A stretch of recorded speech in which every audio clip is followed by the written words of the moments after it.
some Gemma, oh my wall, so one more, no, oh, yeah. And now I saw Bettina, oh, feeble, oh, she better be, yeah, can see. I don't be really warm, oh,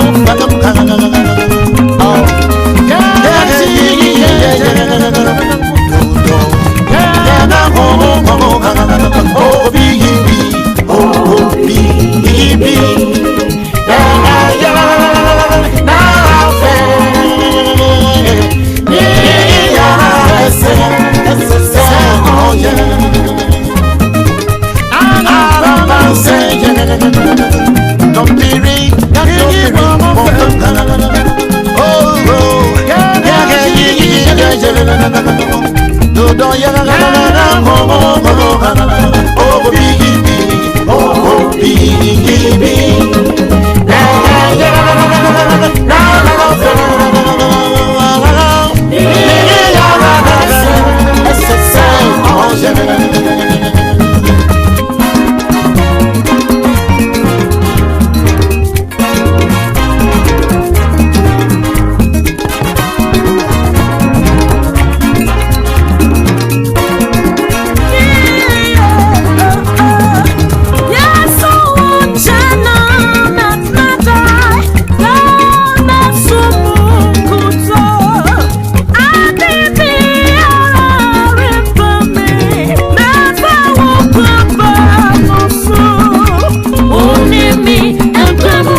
For good morning, welcome to the Yorke Morning Show. Yorke Morning,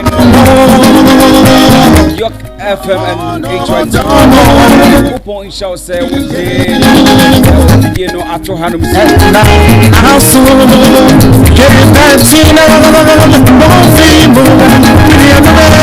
Coupon don't know who were tea and they have it now. Say, dear, just a dear coordinate here by a walk. Can I my Muhammad? Baby, be more na cheche munyina at the amount. Nyatna say dia na chese when me say eh Yorke State. I told boutique and I saw above hotel. Edume ko miensa chese waso ya na se a enya asem ketwa kra. Asedani nyina enko emma won. Pomotin say we betimi eni sanyume ko we adi samoso sanse wa boy pan. Yorke State se me kan che wo say e bano ye insase dia na chese wona kachi eni benye bi ewo.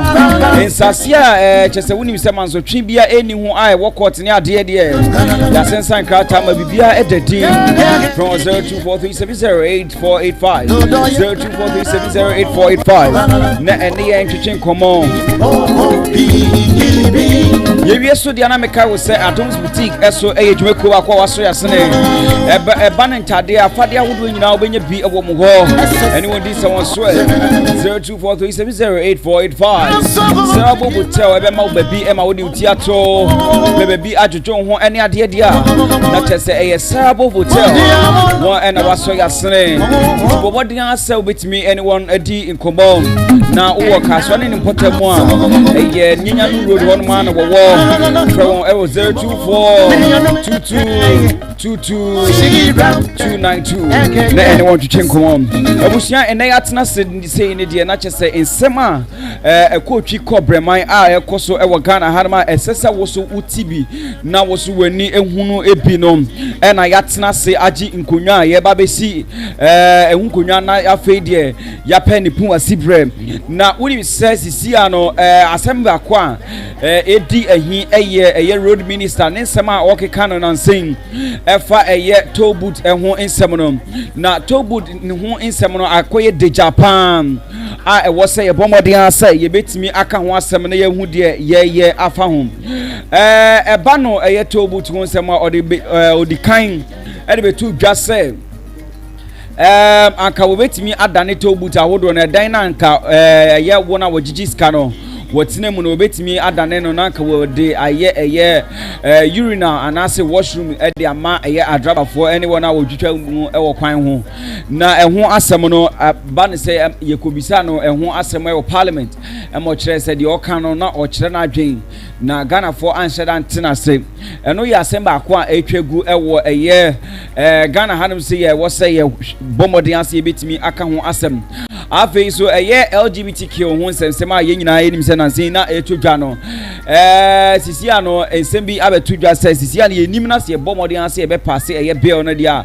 na chese dachi bi ye ho ebe kire yen e wo ye sikasem ensem no edoso pa but ye beti ho komo na afi de ye hu de ekone de ba ansana no ye be kwa kohwe aye newspaper review no na afi de ye de emu chemu nyina ede abesomo na bibia so akoyie na wo so ehu de ekono ene de eba na ansana no mamema wo ensem bi a wo betimi ede abobra na mahye wonkran na wo so ehu de ekoso ewo Ghana hanom ne amano ne bia de ekoso nyina no me de babesomo na wo so ehu de ekoso ewo Ghana hanom sei intino ye she asedia na chese me ka asem bi e de akere wo afri ye twere kronkron ni mu no ose bibia mu no yemfa aseda emma otwedi ampon bibia mu akonyese nyina mu no yemfa aseda emma otwedi ampon isanse na dom ne humobro ntini ye daso ti ase a enye asem ketwa nyankopon ene de sa nyama we nyina ede acheyen a enye asem ketwa ntino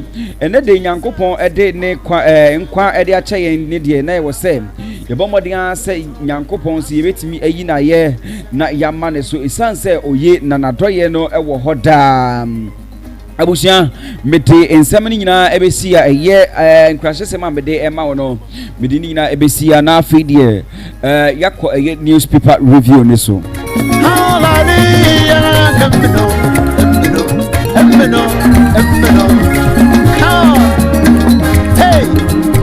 Etino oya wangana enkwa womoto etino Jesus etino oya wangana enkwa womoto etino Jesus etino mama etino mahoto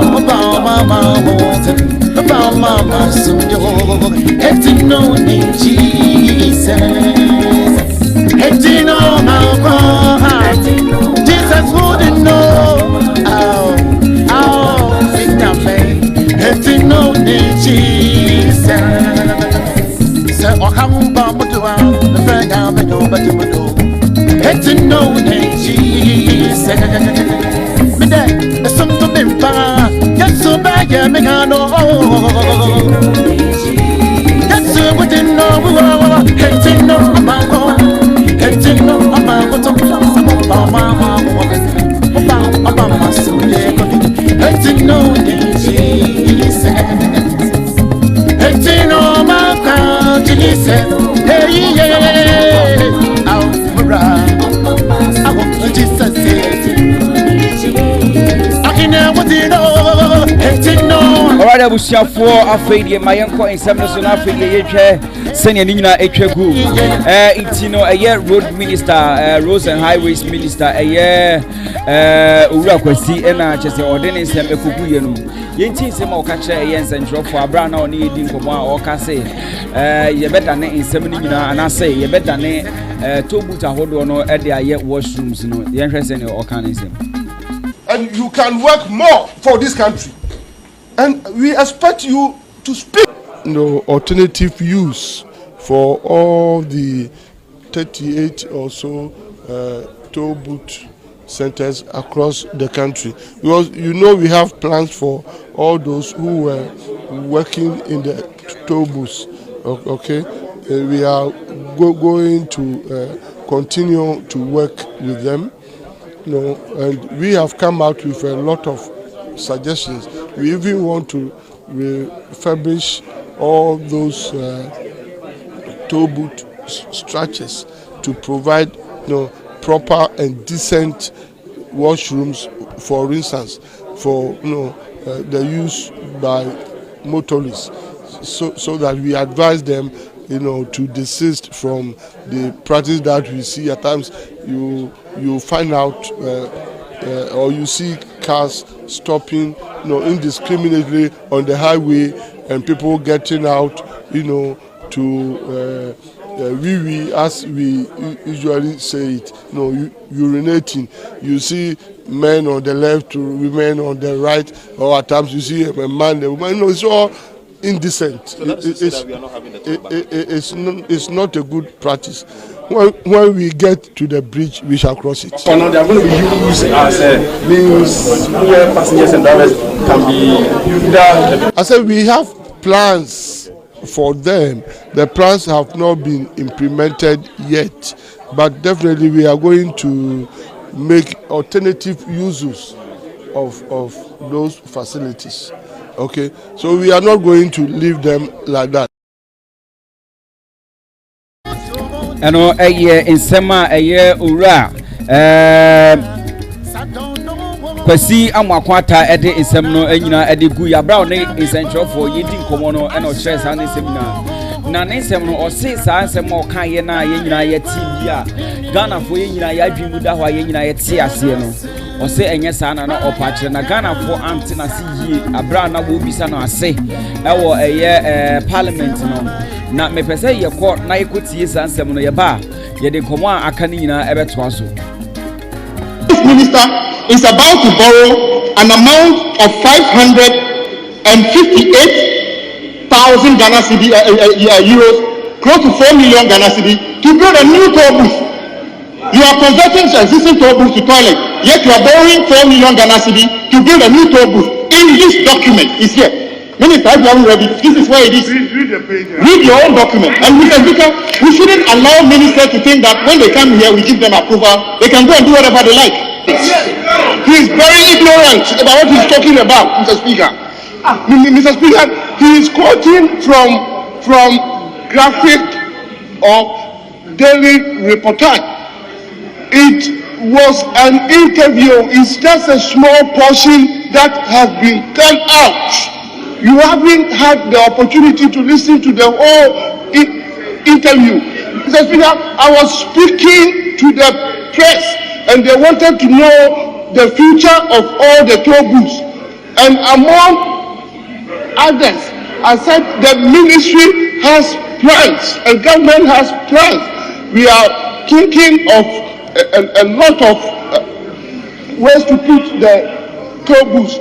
And among them, I said that even the current toll booths, we have about 38 of them at various vantage points in the country. And as part of it, we are even going to improve the sanitary situation at all these places. For instance, and I said among other things that for instance, on the highway, and we all see it all the time. Vehicles stop indiscriminately, and drivers, passengers get down, and we see people urinating everywhere in this place. It's so indecent.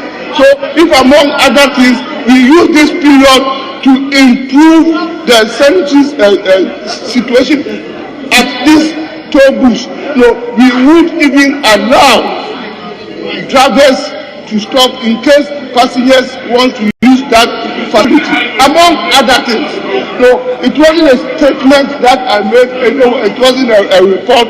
It was an interview, but that portion was paid, and you do not have access, and you are not privy to the entire interview. And as a member of parliament, honorable ranking member, this alone. Let me put ignorance. Honorable Minister, please. Mr. Speaker. It shall be out of order to use offensive, abusive, insulting, blasphemous, or unbecoming words, or to impugn improper motives to any other member, or to make personal allusions. Mr. Speaker, with the greatest respect, he may disagree with the colleague in whatever form, but to describe what he's saying as ignorant and he's speaking out of ignorance, it is improper in our standing orders. If I use the word ignorance, that word is not an insult. And somebody is ignorant, and all of us can be ignorant of the facts of an issue. So I was trying to draw my colleague's attention that he is ignorant of the facts of the issue. He was not privy to it, of what I said. So it's not directly at my colleague, it's not insulting, it's not abuse. I was referring to the fact that he was talking about a subject that he didn't have all the full facts. He was ignorant of what happened and what took place. And Mr. Speaker, that was what I was referring to, and it wasn't an insult, Mr. Speaker. Honorable Minister. Abuja na chese ora onimonyamfo kwasi amwako acha ena yetene kam odene nsem ekogu ye no isisia no Ghana for adwen aye won tanta ebi bebre na adwendwen sene chese nsem we ekọ dodo na ebisa se wona yeyi omufi eye tobut no ehimfa ena yede omo ekọ adwuma ben ena omo beye ebi so ebisa se tobut no sika yenya fi mu no sisia no den kra na yede eye na yetwemu kra yenfa nya adwuma no den poti ena yede ye ensem no edoso efa tobut no ho a chese enho asema yedeja na sisia masebejafo aso ensem ni mu no ye bomodin ase de ebefi wonom ababia chese wona ka che wonom no de ebefi wo ababia no yebebo mu nchirimu ama moso matibi esanse yok money de ekoso ewo Ghana hanama editie na edihwe no ene edi ni nyina eprew me shase de na yede eye newspaper review no eye kuwa krata no emu impensempensemu no yede di nyina ede ba besom wo hanam ye shase a na yede the daily graphic ena eshase na okopie mu ewo daily graphic eye front page wono me na semono ya so eye adwumakuo ba ko nase anase ya so ne pa chi a chese sisi ano ye bomodin ase betimi agisika bi afi no ho ye say $6 million apieti explosion fine. Maxam pays $1 million. Afi so hanum so no yasia tro say $5 million reminder payable within 18 months, and also yeah, they are bought a year maximum for a say one and I won't hear a year explosion in Woka enye asem ketwa kra and so etwa egu ewo ye daily graphic a year in the front page hanum saying in some no edoso wa hanum na bako so etwa egu ewo hanum no GNFS targets 5 minutes emergency response time, and also sema etwa egu ewo hanum enye asem ketwa kra ye fi ode ya na ye to so ewo ye daily guide na ugo piemu ewo daily guide ne dia na chese isema etwegu ebi wa haram no ano odin pa o say government hits back at Mahama, and also ewo harama enya asem ketwa Canada MP bodyguard attacks Belief, and also announce Bailiff, and also ewa harama enya asem ketwa LGBTQ plus bill bad for economy wonim say sisia no CDD e dey abetu dwa say sisia ye nimna se ye de eye LGBTQ bill no ye pass say gim yen economy anase yen sika asem nyina no ebetimi akogu eye gatamu a enye asem keto kra maxam find 6 million and also eye nsema etwegu ewo daily guide no front page hanum say ye ma we nsem na ento aso no na ye de wokọ eye the chronicle na nsem bi a the chronicle are reporting on and say Kasaprekon engaged in alleged tax evasion and also ewa hanama enya asem ketwa Kasaprekon company limited won phone da hanama enya asem ketwa ukopiemu ewa hanam biem so aye chronicle no front page wonum sa o say apieti explosion minister orders maxam to pay 6 million na 6 million wine bottom ene ko honum no aya yen kan bebre intino yembo so bebre ema wo entie honum ye de honum ebesi wo NPA falls on police to fuel illegal fuel trade or to fuel illegal fuel trade and also ewa hanama enye asem ketwa the chronicle are reported ewa hanum say if you are the ane ko Ghanaian Times na Ghanaian Times no in sembebre na ene etwegu ewa the front page of the Ghanaian Times WBG embarks 1 billion support for Ghana under new country partnership framework and also again sema etwegu ewa hadum na apieti explosion government slams maxam company with 6 million fine over breaches in infrastructure in manufacture storage transport and explosives enya asem ketwa so edahanum take advantage of employment opportunities within YEA CEO HSOT youth and also ewa harma enya asem ketwa attempt to serve as not NP with injunction motion unsuccessful not just say injunction ka wode kwakọ 7 no we attempt nanso anye successful and also etwegu ewo the front page of the Ghanaian Times na yenko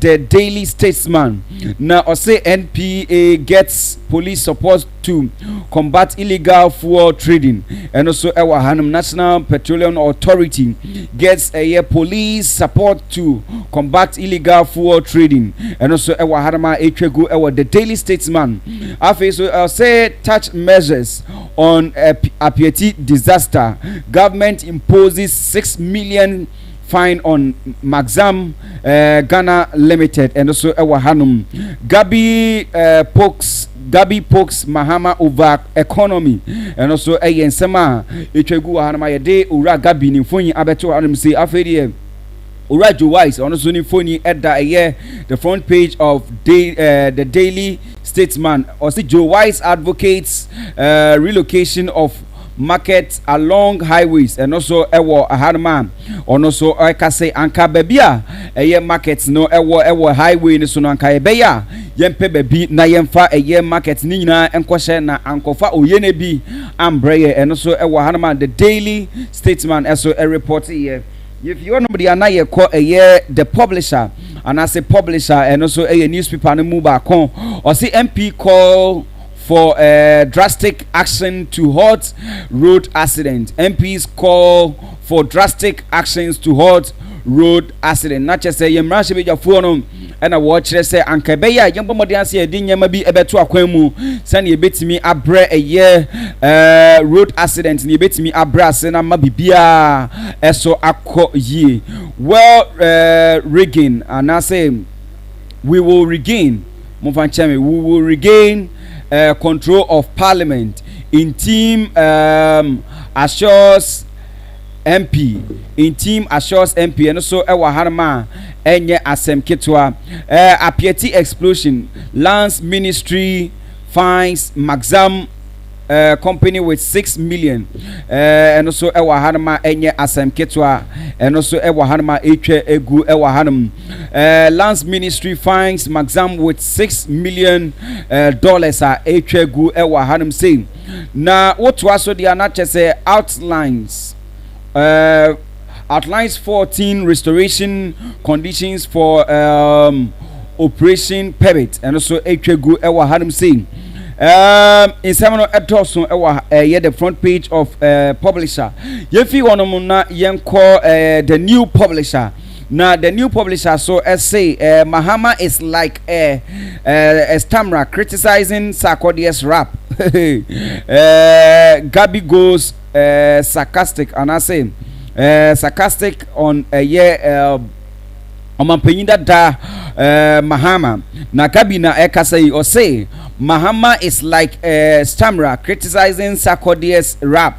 It you know or say the we are Omampanyinda da Mahama ekasa efa eye amamwa ekoso nansin or say ayete said ye obi opododo chese obi opododo esre eye Sarkodia obo chese auto rap and I say auto nyuma ne nyum no eye rap and or say sesane eye Omampanyinda da ekasa afa eye die ekoso ewo Ghana hanum no akoye se ono eye obi opododo a okasa edietia eye Sarkodie na insem no edoso pan wa hanum. National Petroleum Authority secures police support to stop illegal fuel trading. Wana wotofango ewo kwan a ense eso no sisia no eye police abomodi ansa obetimi aso eye National Petroleum Authority wona sene na fedi wona sankofo no adi niye pam. Bailiff accuses Asin North MP of assault and also ewa hanama enye asem ketwa kra yefi wonom de anache se ye call the informer so eba be my information say what say so yeti ebinti bomode asa ode waso ebeben ewa ye Yorke FM afeso HYTV so na show no Yorke morning me amidi hu chiame frame Okamafo Clement na meka wo say Yorke state and ejwe kwa wasoma na me segment we nyina de somewhere into one answer betimi abana yedi bibia ato so government punishes a year maxam na wamawo a year $6 million say one bomb the answer betia a san say apeti explosion no wuzuzu say one wanya wonyema yi and so ewo horoma or say government punishes maxam for its negligence and regulatory breaches and also ewo hanum dog fight over Ghana's economy as Mahama Gabi slag it out and also in Sembia Etwegu ewa hanum saying Dan Boche warns against unprofessionalism and also ewa hanum say ensuring safety on Ghana's roads.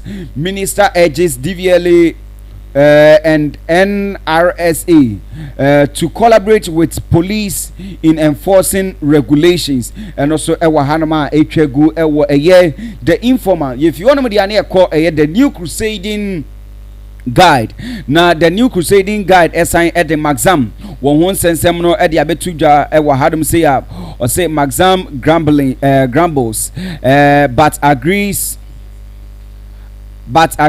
to pay 6 million fine imposed by a lands minister na enoso etwegu ewo ahadum say enye asem ketwa NPA secures a police support to stop illegal fuel trading and also here is sembi etwegu ewo ahadum say enye asem ketwa in Samuel etwegu or say John Kuma tackles Mahama says Ghana facing no liquidity challenge and also ewa hanama enye asem ketwa kra if you want to the Herald, free SHS students nationwide left hungry. Hey, in some at doors of passes. Yeah, no, say free SHS for no. As a Jawan and my common everyone was sukumu. And ya wolf for no say sanity dia. You need say sanity dia, but say sanity dia. You bomb dia say. You bet me akwa a year. You sukumu on it me akoma. You mofrana eduane. Sanse. Emi say aban etime jai mofrana. Would need eduane di.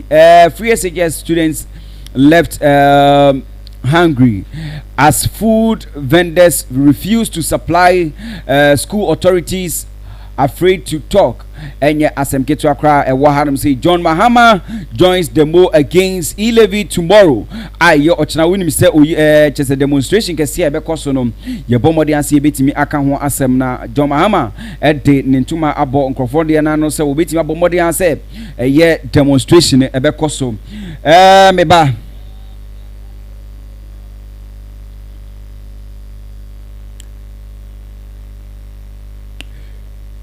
Ausia Yentwaso na afedi yenhwe de ekobium.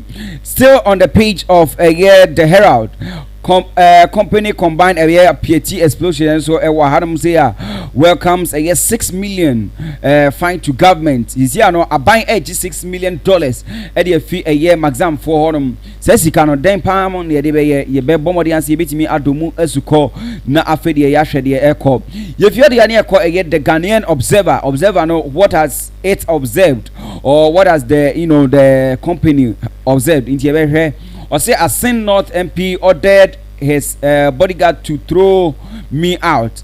Believe tells Supreme Court as CJ launches investigations.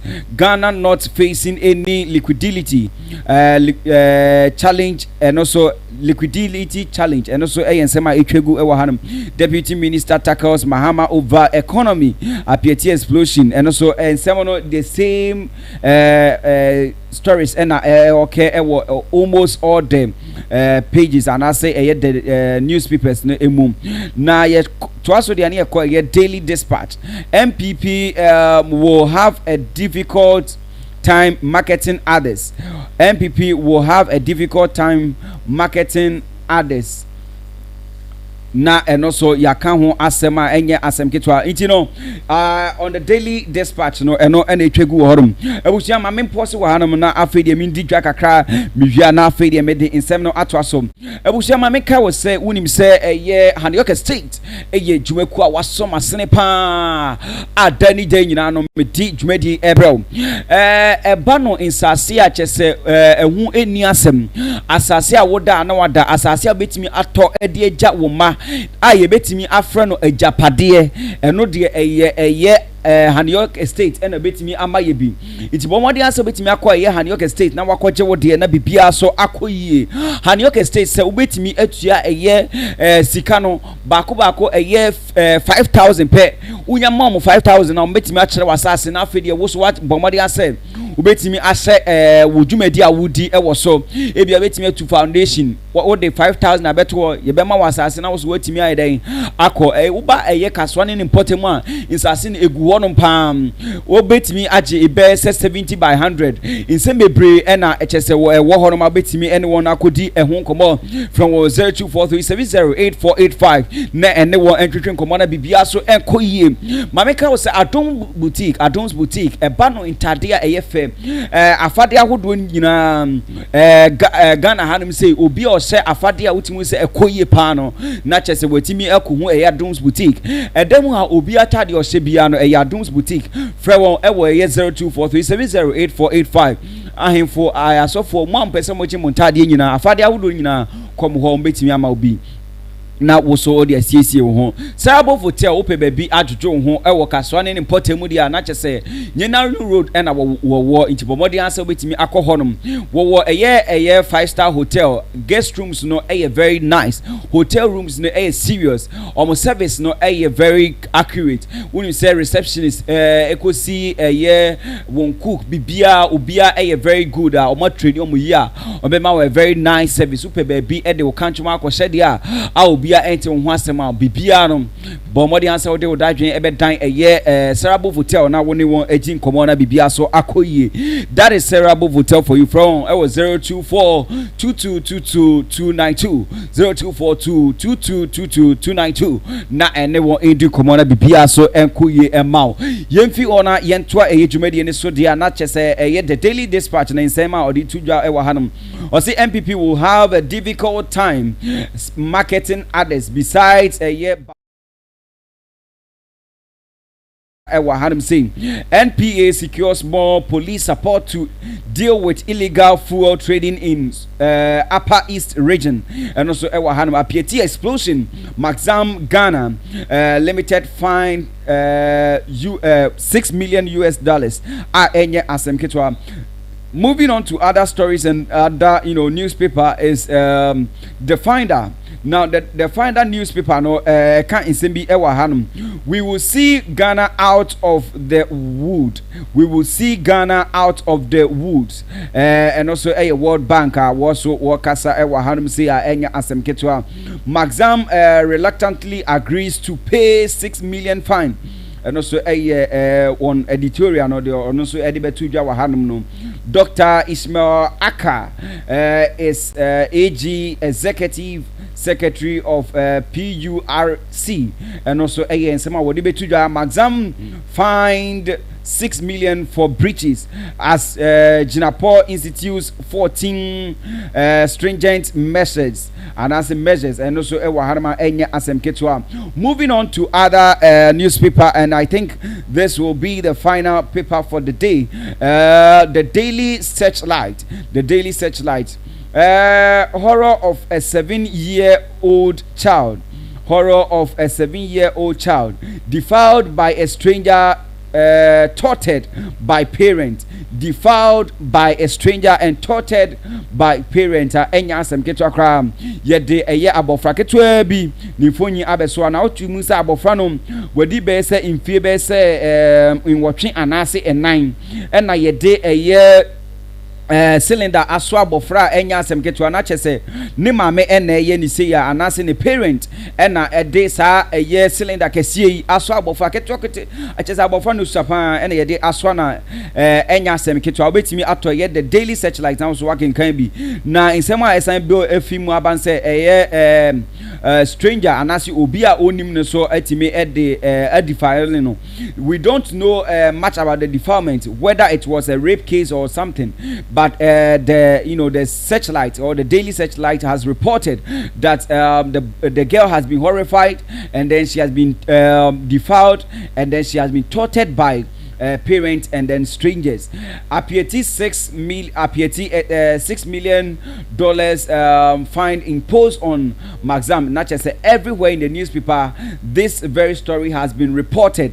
Moving on, and then going to our next paper, no, Republic Press, or same. Runaway MP on rampage, and rampage unleashes guard on a bailiff. And also from tow booths to toilets. Road minister things allowed.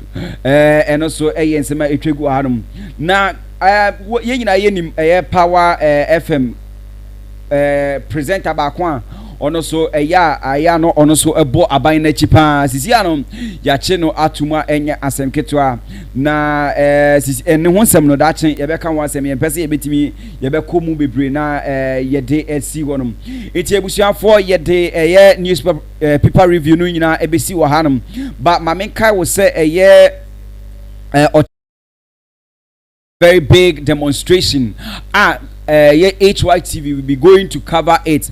What is the demonstration about? The demonstration is simply to kick against the e-levy, the electronic levy, and we have the key stakeholders Omaba together. Omobabe a demonstration. We talk of the National Democratic Congress, the NDC, and other you can say stakeholders, and I say pressure groups they are just pressuring and pushing together. Say anka aban ebetimi atwe e11 no as in sign, but is it possible in our days? Because the government is the sitting government, and I say the political party omo majority, and a whole lot of things we cannot really trust our leaders for some things akoso ye bompa say in the end no ye nya obi obeto ye twede ye parliament concerning this e-levy again nemo ye me edi ye hu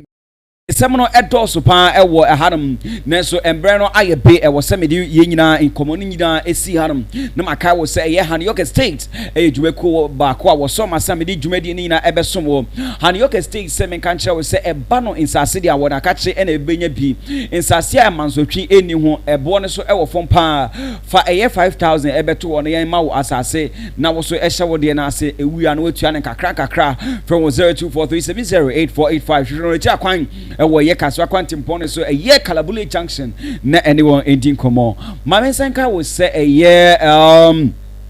Sabo hotel ubetimi akɔdwodwo ho honum Easter way ene ye Valentine way a eba nyina ubetimi akɔ honum Kaso akwantempon so nyanya road ene wondi nkomo na wo so etimi ekoda ho 5-star hotel kɔgyegye ho ɛwɔ honum nas bibia so enkoye 0224 292 024222292 na afedi ene won entwetwe nkomo Adons boutique entade aye fe nkwa na woton afedi shoes ahodo watches ahodo bibia ye di siesie ho ema ye ho ye fe o mpese obi bestre wo na opese wo so dimu ye hu se wo ye onimunyamfo a na chese obetimi akɔhonom na wakɔgye wo de obi abisa wa eye Adons boutique bomode an efre wo 024 024308485 02435 0243708485 na ene wo entwetwe nkomona bibia enkoyim abusia mediwu AC e wa hanum se mediwu AC no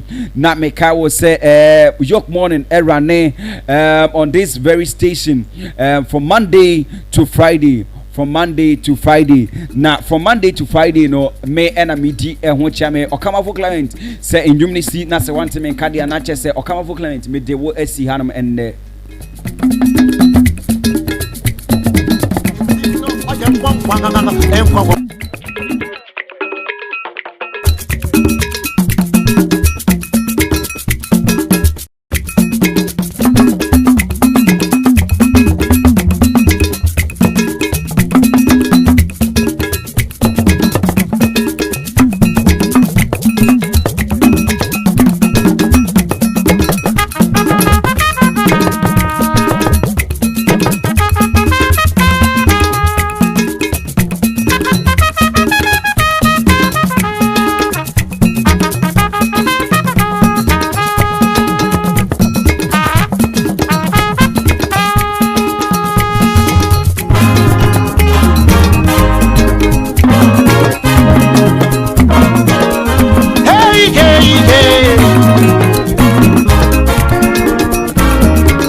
and one more to Heading no Jesus. Heading no I am one and one more to Heading no Jesus. Heading no mama, heading no mama, mama, so heading no Jesus. Heading no mama. Jesus wouldn't know. In your face, let him know Jesus. So, Okamafo Clement, the friend I'm a do, but you do. Let him know Jesus. Me there, there's something bad. Yes, so bad, yeah, me can't know.